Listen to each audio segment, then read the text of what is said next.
O mês, então, está acabando e nós não poderíamos deixar de falar de uma causa muito importante, que é o Junho Violeta. O período é destinado à conscientização sobre a violência contra os idosos. Um mês para refletirmos sobre os vários tipos de violência. Eu recebo no estúdio a presidente do Conselho Municipal de Direitos do Idoso de Criciúma, Anair Medeiros Goulart, e também a médica geriatra, doutora Tatiana Daltoé. Boa tarde, sejam bem-vindas. Boa tarde, obrigada. Boa tarde, Gi. Tudo bem com vocês? Tudo Ai, que bom. ótimo. Legal a gente falar sobre isso, né? Sim, muito importante, né? Muito importante. As duas estão em duas linhas de frente, digamos assim, né? A Anair, na parte institucional, ali como um conselho, né? Representante, presidente do conselho. A Tati ali como médica, atendendo, né, o pessoal. Então, primeiro, eu queria dizer que elas vão estar com a gente no programa até o final. Então, pode mandar um comentário, pergunta 988181938. Eu vou começar com uma pergunta para a Nair. Nair, há muitos registros de violência contra o idoso em Criciúma. Qual é a situação? Sim, nós temos. Criciúma está com o título agora, a sexta cidade do estado mais violenta, né? Olha, sim, triste. Notícia triste, Nair. E nós temos vários canais para receber denúncias, né, contra o idoso. Nós temos... O conselho é né? A gente recebe e repassa para os órgãos competentes para ir investigar, né? Temos, então, o CREAS, que é o Centro Especializado, né, de Assistência Social, né? A Delegacia do Idoso também é um local onde o pessoal procura, Ministério Público. Porque eu até botei ali, separei o Disque 100. O Disque 100, ele também consegue claro. direcionar? Porque é tão fácil, Disque 100, né? Até bota na tela ali, ó, pessoal, bota na tela para o pessoal reforçar durante todo o programa. Então, quer dizer, a partir dessa denúncia, Nair, são encaminhados para os órgãos competentes. É assim que funciona? Isso. Semana passada eu recebi, então, do Disque 100, né? De uma situação de uma pessoa mora com a família e é uma violência financeira, porque tem vários tipos de violência. Sim. Então, violência financeira. Então, o filho vai lá, pega o cartão e retira todo o salário da idosa, né? Então, só que quando está morando com a família, a gente recebe a denúncia e encaminha para o CREAS, que daí é com eles esse trabalho, né? Quando é uma situação em que ele está numa ILPI, antigamente chamava asilo, né? É ILPI, Instituição de Longa Permanência para Idosos, e que está tendo algum problema lá, daí sim é o conselho que, entre os conselheiros, tem uma comissão de visitas, vai lá verificar a situação, dependendo da situação, encaminha para o Ministério Público. Ministério Público, polícia, enfim, todos os órgãos que tem que fazer parte, né, gente? Ô, Tati, você no seu dia a dia, né, você que trata, né, pessoas com mais de 60, até antes, que na verdade, você uma vez me falou, né? Geriatra a gente tem que procurar a partir dos 25. Isso. Tati, você vê, assim, relatos? Eu vejo, né? Vemos bastante no dia a dia. Tem várias formas de violência, como a Nair estava falando. Uma delas é a negligência. Né? Nós estávamos até conversando antes que não é nem só a negligência no sentido de tu não ver o que está acontecendo e não contar, e às vezes até a negação de tu preferir, inconsciente ou consciente, não enxergar para não ter que tomar uma atitude, né? Então, nós vemos bastante, assim, paciente que tem já um quadro de demência, né, numa fase inicial, a moderada, que moram só, que não tem assistência familiar, porque a família entende que esse paciente, ele tem condições de continuar se cuidando, de continuar se gerindo, e, na verdade, esse paciente não tem condições de tomar o remédio, né? Ou quando a família chega a estar presente, o paciente já está numa fase muito avançada, muito debilitado, né, muito consumido. Então, isso é uma coisa bem complicada e super frequente. Bem frequente. Quer dizer, ao invés da família ali estar ajudando, dando suporte, né, para dar qualidade de vida, ajudar nisso, e acaba cometendo essa negligência. A gente vê, assim, ó, e é bem frequente, né? Frequente até situações assim de, a paciente está perdendo muito peso, entendem que está perdendo peso porque a paciente não quer comer, às vezes a paciente não entende nem que ela tem que botar a comida no micro-ondas ou aquecer a comida, tomar o remédio de uma forma correta. afeta, né? A gente vê muito também a parte de violência psicológica, né? Que a gente é transferido para o idoso uma responsabilidade que não cabe a ele, como muitas vezes a pressão de cuidar dos netos, pacientes que não têm mais condições nenhuma nem de se autogerir, né? E eles têm a responsabilidade de cuidar do neto, ou então de fazer o cuidado do financeiro da casa, né? Então o paciente também vive daquele aposento e aí muitas vezes os filhos ou até os netos não trabalham e dependem daquilo, mas não porque não tem outra forma de buscar a renda. É porque às vezes fica fácil, né? Eu tenho o dinheiro da avó, ou tenho o dinheiro da mãe, acabo não trabalhando e acaba restringindo o suporte daquele idoso, né? Para o seu bem-estar, né? Bem-estar, enfim. É uma realidade bem triste. Essa aí, a gente até imagina que aconteça, não com tanta frequência, mas a gente também ser a sexta mais violenta, né? Isso é muito ruim. Elas vão ficar conosco, mas não é só de coisa ruim, daqui a pouco a gente vai falar também do pessoal aí que quer participar dessa causa, prevenindo, denunciando, que eu acho muito importante, né? E mudando hábitos.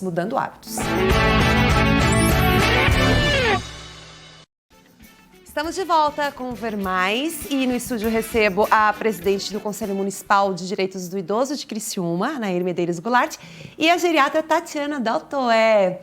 A gente já falou de alguns tipos de situação de violência, né? A situação em Criciúma, que é preocupante.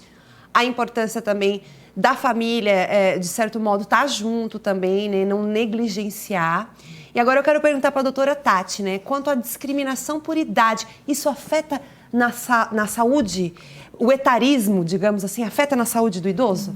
Afeta, claro, porque assim, já traz a ideia da aposentadoria. Apesar das pessoas dentro da nossa cultura entender que logo quero me aposentar, eu acho que é uma coisa muito ruim até certo ponto, principalmente quando não é trabalho físico, porque tu acaba te sentindo inútil em algumas situações. No começo é muito bom, descansa, não tem tanto compromisso, mas depois vem aquela sensação do vazio. Então, eu acho isso complicado. Tu retomar o mercado de trabalho depois de ter te afastado, ainda que tenha sido por opção, fazer essa retomada também já é uma outra coisa difícil, né?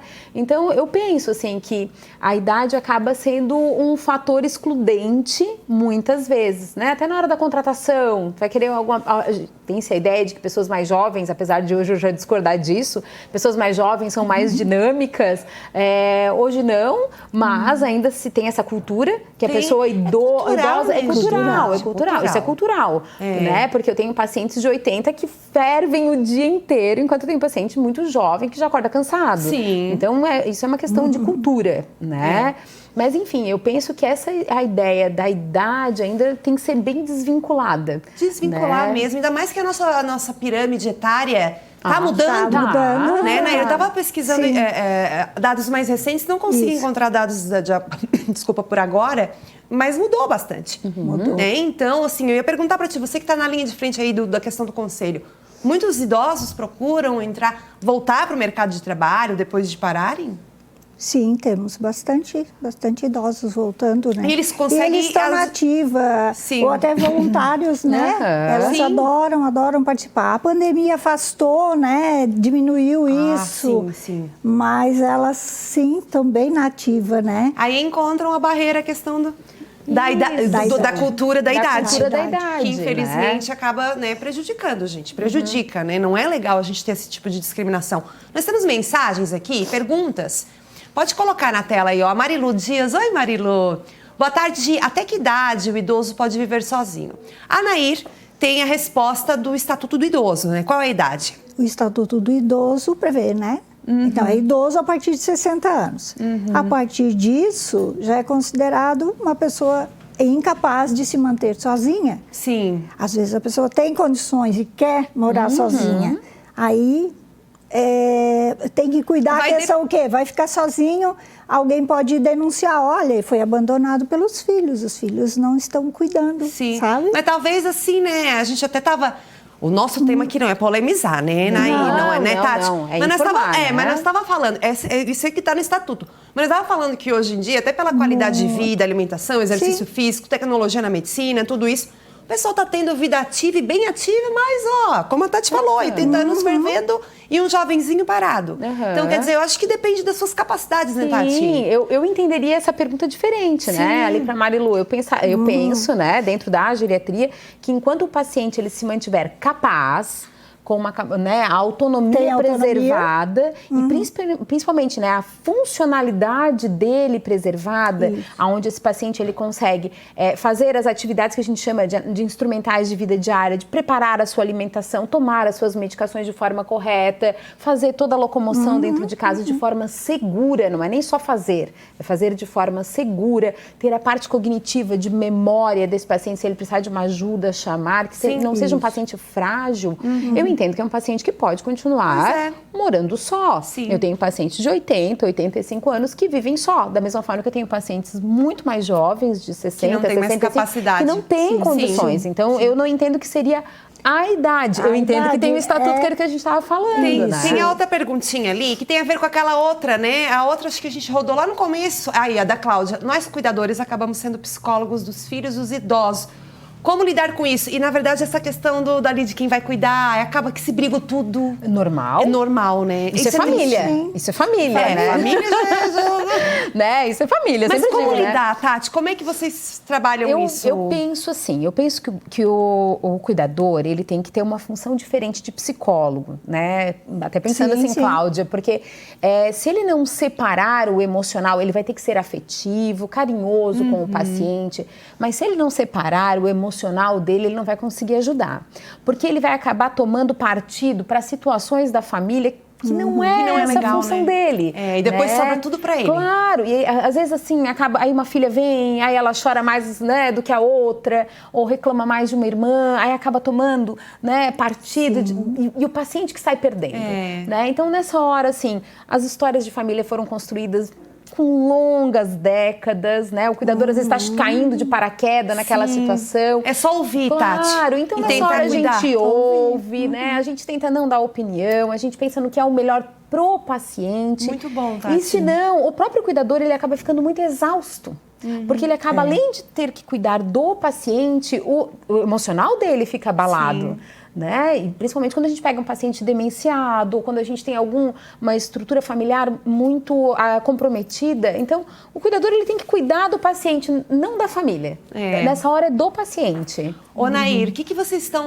quais são as lutas, então, de vocês? Eu sei que vocês estão com um protocolo novo, de projeto contra a violência ao idoso. Conta pra gente. Isso, o Estado de Santa Catarina, creio que ele é pioneiro nisso, ele montou um protocolo intersetorial para trabalhar isso, a violência contra o idoso.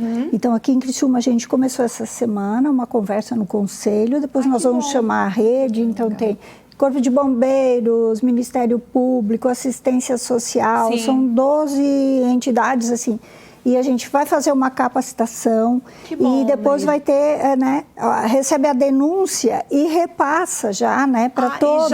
Isso é muito bom. Direciona. Ótimo. A gente vai começar isso porque aumentou muito, porque em 2040 de 4 brasileiros, 3 vão ser idosos. Gente, aumentou muito as violências, principalmente depois da pandemia. Da pandemia, porque daí o pessoal teve ali aquele período. Temos que nos preparar. Gente, acabou.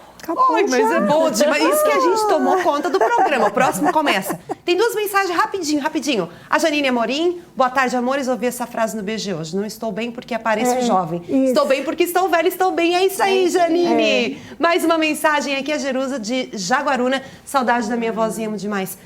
Obrigada pela interação, Tati. Volte sempre. Obrigada. Nair, volte sempre. O tempo acabou. Obrigada. Rápido. Beijo, gente, aí no coração. Boa. De vocês idosos, aí o pessoal continue nessa luta. Denuncie, diz que sim, tá bom? Diz que sim. Muito obrigada. Tchau, tchau. Gravity's holding me back.